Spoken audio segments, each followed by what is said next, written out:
Standardization is fun. So this is going to be fun. Hi everyone.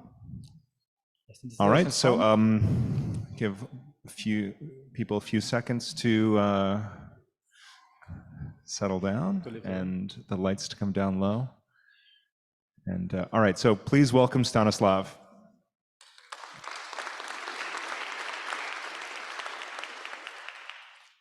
Hi everyone. My name is Stanislav, and my talk is about the current work of CFRG, which we are chairing together with Nick Sullivan and Alexei Melnikov. So, the CFRG goals are described in the charter, and the most important one is about serving as a bridge between theory and practice, providing good cryptography to the ITF, and taking all the best from the academia. Broadly speaking, our goals in ITF and IRTF community are educating ITF participants how to use and how to build the security protocols with good crypto, provide cryptographic expertise for ITF working groups, and define or standardize existing crypto primitives for usage by ITF or other SDOs. We have some history. We have had some changes of chairs, and we've had two selections, one for elliptic curves and one recent for PEG protocols. Both of them were quite interesting, and I will try to give a hint about their results a bit later. We've published many documents. Some of them are really wide known and widely used, including elliptic curve documents, including some post-quantum mechanisms, and some recommendations for secure usage of randomness in security protocols, which is quite important for everyone. But I'll try to focus on our current work and our future work. So first of all, we have a tight connection with the ITF community because most of our output directly fits into ITF work. Most of all, it's about security area working groups, and all of our mechanisms are involved into the process of other working groups, and we develop them or standardize existing based on requirements from the working groups. For example, such words like VOPRF, HPK, PEX are the things that we develop for usage in the ITF protocols. Sometimes we have some specific requests, like how much some key can be used in such mode, or how to use it, or which elliptic curve or PEG should we use somewhere. So we try our best to give our recommendations there. And we have established a crypto review panel. It's a set of experts, selected experts, who provide some security expertise based on existing security assessment of mechanisms, provide us security reviews, and provide security reviews for working groups that need them. Moreover, they are deeply involved into the process of selecting something like PEX. Currently, we have 11 members, but our area of expertise should be even wider. So we need experts at least in multi-party computations. And if you are ready to volunteer, please let us know. And we'll be happy to consider including you in the panel because we have a lot of important and difficult documents to make in the future. We have also quite a tight connection with academia. All of our modern mechanisms have undergone very deep security analysis. Even if you just search CFRG at ePrint, you'll find a lot of security papers dedicated to the mechanisms that were developed or standardized inside CFRG, like PEX, HPK, AED usage limits, AED modes, etc.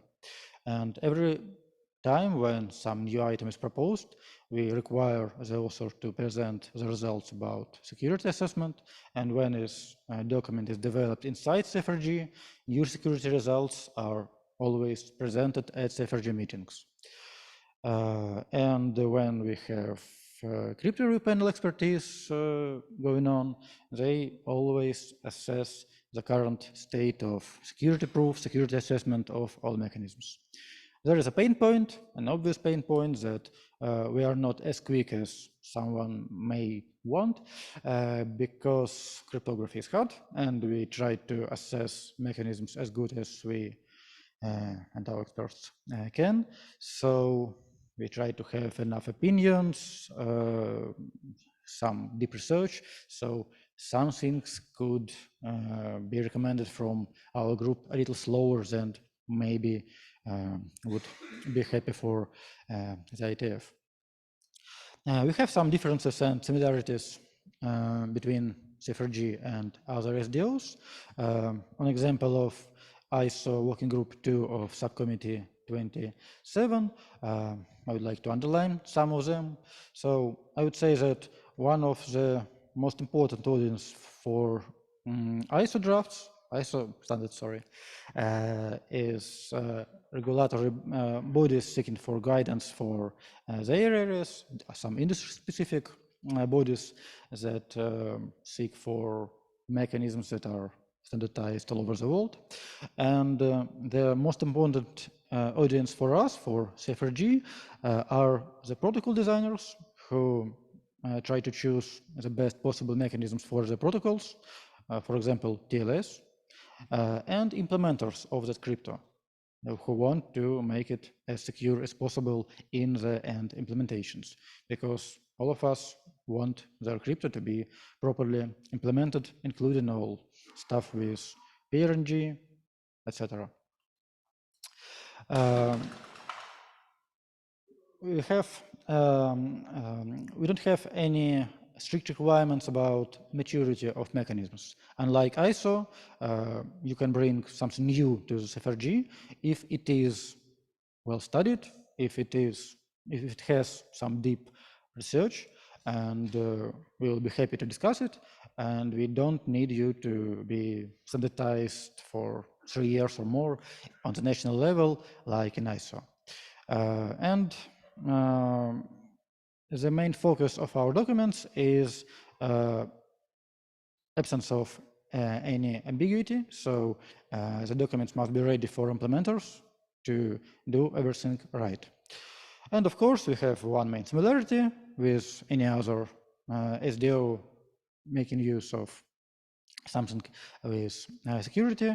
All mechanisms must be thoroughly assessed, and the security proofs must be reviewed by at least someone. We have a lot of plans. We have a set of upcoming documents. All documents on this slide has already the work on them has already been finished by CFRG, and so now they are at the later stages of publication. So we hope to have all of them this year. 2 primitives, 1 PEG, which was not selected in the PEG selection process, but was still needed by some working groups. 2 specific signature schemes, RSA blind signature, which was mentioned yesterday. For example, threshold signatures, and 2 protocols, VRF and VOPRFs, again, which was mentioned yesterday in one of the presentations. And we have some medium-term work, a lot of documents to be made. We have 4 documents under heavy assessment and in the active phase of work with primitive modes of parameters. For example, parent-friendly cures, which is needed by everyone in ITF, in CFRG, so we really need this document to be done. Hash functions, AAD modes, post-quantum mechanisms, 2 short signature schemes based on parents, that's why we need parent-friendly cures, and 2 PEGs, which are the finalists, the winners of our PEG contest. One OPEC, which was again mentioned yesterday, is an augmented PEG, and the CPACE, which is a balanced PEG. And the last slide.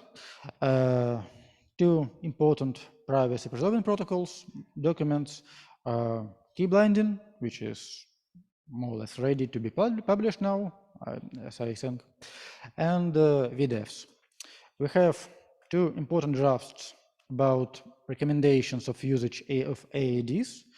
One of them is about AAD limits, so how much data you should encrypt with your favorite AAD mode, and about the overall properties of AAD algorithms. So if you don't know what is KickMeeting, AAD or something, you should refer to this document.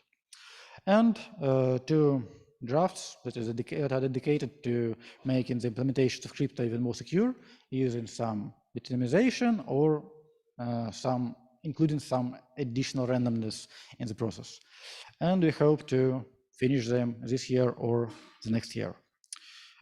If you want to know more, you can visit our wiki page, and you can always send us an email using this address. And we have a meeting on Friday. It is, as always, it is the same time as the ITF meeting. So ours will be in Yokohama, about 1 hour and a half with a train.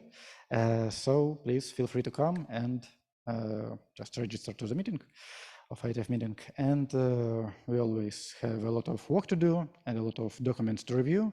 And we always need new experts. Thank you very much.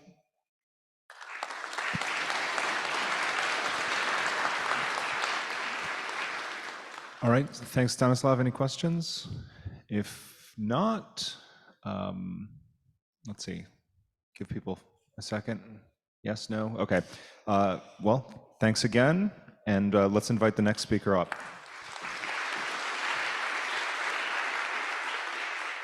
All right, Luis Brandao. Luis? Hello. Luis is here to talk about NIST, specifically multi-party threshold schemes, which is something that a lot of folks in this room are interested in. So please welcome Luis.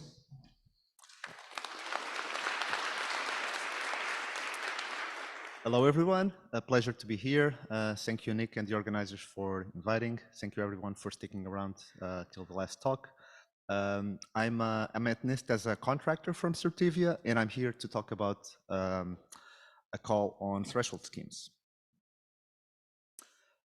Let me start with a little bit of an intro about some NIST projects. So everyone here will know about PQC, for example, that has been driving a process for standardization of post-quantum signatures and key encapsulation. Most of you probably also know about the lightweight crypto project, which has been driving a process to figure out how to standardize some new primitives for authenticated encryption with associated data and hashing. And these two projects have been having a standardization perspective. A little bit in contrast, we have other projects such as the privacy enhancing crypto, which we can call to have a more exploratory nature. It looks, particularly the privacy enhancing crypto project looks at primitives with some advanced features and functionalities, such as, for example, morphic encryption, MPC, zero knowledge proofs. And then we have the multi-party threshold crypto project that has a focus on how to implement diverse cryptographic primitives when the key is secret shared. And that's what we call a threshold scheme. Of course, there are various other projects in the NIST crypto group, but here I want to make this contrast between direct standardization approach and a more exploratory nature. The topic of today's talk here is the threshold call, for short, which is an output of the PEC and the multi-party threshold crypto projects. And in short, the goal of this call is to start a process to gather reference material for public analysis, which aims, at least in a first phase, to issue recommendations. These recommendations can be of a technical nature, like best practices and other things like that. It can also be recommendations in terms of processes that will ensue in the future. The organizers also has to give a few updates on this standardization. So before delving into the call, let me just mention, in terms of PQC, there's an aim to have draft standards on the selected schemes by the summer of 2023. And there's also a current public call for more post-quantum signatures. The submission deadline is in June 1st. There's Ray and Dustin here, to whom you can ask questions if you have any during this workshop. There's also the Lightweight Crypto Project that in February has selected ASCON as a set of, as a candidate. So it was the selected candidate for from which to standardize some authenticated encryption with associated data, and possibly hashing as well for constrained environments. There will be a workshop to discuss that in June 21st and 22nd. You can submit by May 1st if you want to present there, and draft standards are aimed for late 2023. As I already mentioned, the threshold call is already in a draft mode. Comments are due in April 10th. One of the main messages I want to leave in this talk is that please submit comments if you are interested in this topic, because they can affect the final version of the call. And we aim to have a call finalized by the end of 2023, and the submissions deadline will be set hopefully around the first semester of 2024. Just a few extra notes. NIST currently has a cryptographic publication review board that has an aim to review all standards that are older than 5 years. Review can mean just basically leave as is if they're still good, or possibly make technical changes or editorial changes. As another example, we have FIPS 186-5, which was just published in February. It's kind of the final version of this standard at NIST that specifies various signatures, including at the SA. And if you have curiosity about other projects, you can check online. Okay, so let's focus on the threshold call for the rest of the presentation. So this is basically a call that is calling for threshold schemes for diverse primitives, and the call is organized in two main categories. The first one is for selected NIST standardized primitives, where we have the usual suspects of signatures, public key encryption, some primitives for key exchange, also some block ciphers, and then perhaps more interestingly, namely in terms of having a much wider scope, we are also interested in threshold schemes for primitives that belong to schemes not standardized by NIST. Here we have a particular interest in threshold friendliness, basically meaning schemes that can actually be thresholdized, and possibly with advanced features, as I had already mentioned, like fully homomorphic encryption, for example, IBE, identity-based encryption, I had not mentioned it yet, zero knowledge proofs, etc. Okay, let me show you a little bit in more detail some of the scope of these categories. So for category 1, as I mentioned, there are various types of primitives. We organize them in 5 subcategories: signing, public key encryption, pairwise key agreement, symmetric primitives like block ciphers and hashes in terms of how they're used for key derivation, and key generation. As an example, in the case of signing, you would have 3 families of specifications from which to choose in terms of submitting a threshold scheme, like ADSA, CDSA, and RSA. And then because we are in category 1, we already have the NIST references from where the conventional schemes are specified. For example, for public key encryption, the obvious candidate primitive would be RSA decryption, because that's where we have a secret key. But actually, it also makes sense to have a threshold scheme for RSA encryption if we're talking about encrypting a secret value. I won't go through all the table, but just wanted to leave it here, and you can, of course, consult the actual document.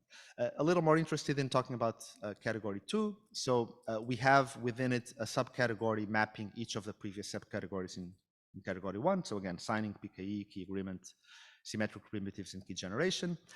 But here we're looking at primitives not standardized by NIST. So for example, if we focus a little bit on signing, things that would be in scope would be, let's say in the second line, threshold-friendly quantum-resistant signature. So it has a somewhat of an overlapping scope with the PQC project, but here we're looking to the actual threshold schemes that would thresholdize these quantum-resistant signatures. We can also consider signatures that are not quantum-resistant, but that would have features not present in NIST standards. So for example, a threshold signature that would be succinct and verifiably deterministic. And even if they're not quantum-resistant, you could still set a good reference for what we might want later on as quantum-resistant features. Some interesting components here on subcategories that are not beyond those first 5. So one it's a category on primitives with advanced features. So for example, here we are actually interested in receiving submissions for threshold-friendly, quantum-resistant, fully homomorphic encryption. We're also interested in hearing about threshold schemes for identity-based and attributes-based encryption. Of course, because these primitives are not specified in NIST standards, a submission also needs to specify the conventional scheme. A special category, a subcategory is on zero knowledge proofs of knowledge. This one is interesting in 2 ways. One is that we accept submissions for conventional zero knowledge proofs. They don't need to be thresholdized, as long as they are motivated in terms of helping other threshold schemes or somehow relate to the primitives in other subcategories. But of course, we're also interested in threshold versions of it. Think, for example, of a secret a secret that is secret shared across parties, and then now all the parties want to get together and collaborate to produce a zero knowledge proof about something, about that key. Let's say that the public key is correct, for example. We also have a subcategory for gadgets, which basically means building blocks that can be helpful across a number of the other threshold schemes. Here is an example, garbled circuit, but there are many others, including commitment schemes, oblivious transfer, etc., etc. It's a big table. You can consult it later on as well.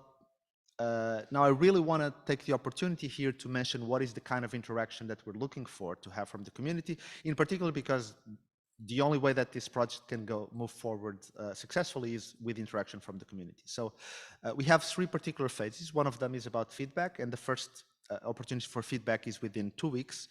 And just as a few examples, we welcome comments about the structure and the scope of the call. For example, you can let us know if it makes sense for some primitives to be in scope, or are there any missing, or something along those lines.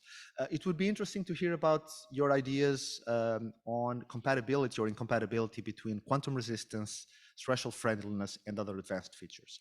And of course, you're also welcome to make a number of technical comments on security properties that we should be looking at, cautionary recommendations, and other suggested requirements that we could possibly add or remove from the call.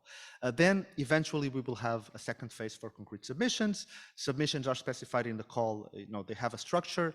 In particular, they have a structured specification with a number of sections, including security analysis. The submission requires an open source implementation, evaluation, etc. And then will ensue a third phase of public scrutiny of submitted schemes where, be it that you submit it or not submit, we will welcome evaluation comments from the community. And of course, this, as well as in the previous phases, can of course impact the subsequent recommendations that we're looking for. Some assorted notes about the threshold call, really assorted. In terms of submission focuses, a submission can cover a family of threshold schemes, so you can submit actually something that covers the various subcategories. One particular aspect on security is that we're looking for active security, so we're explicitly not interested in schemes that are only passively secure. If you think otherwise, also feel free to submit comments about this. In terms of synergies, we welcome very much submissions of schemes that might be under development in other standardization bodies or being developed by community efforts. Again, the aspect of reference material is that this is not a competition. It's important to emphasize that. It's not a competition with the aim of selecting a winner after a first period of analysis. But of course, the fact that some schemes are submitted will create a good public exposure and can of course influence future processes. And in terms of clarification, we're really expecting that the process overall will actually clarify a number of interesting aspects about system models, what are the right security formulations that we should be looking at for threshold schemes, etc. I have this kind of written out as well, but I'll leave that for offline review. Just want to emphasize again, public feedback within 2 weeks by April 10th. This will help improve the final call. This is last slide, just to mention there are a number of online resources. So of course, the publication is online. Public comments should be sent by email. And you have the websites of the 2 projects, including forums. In particular, the forum has not been very active, namely if we compare it with other projects, but we hope that once this period of public feedback ends and we publish all the comments that we receive, we really hope that this will lead to some constructive and healthy discussion online. Thank you very much for your attention, and I'll be glad to answer questions.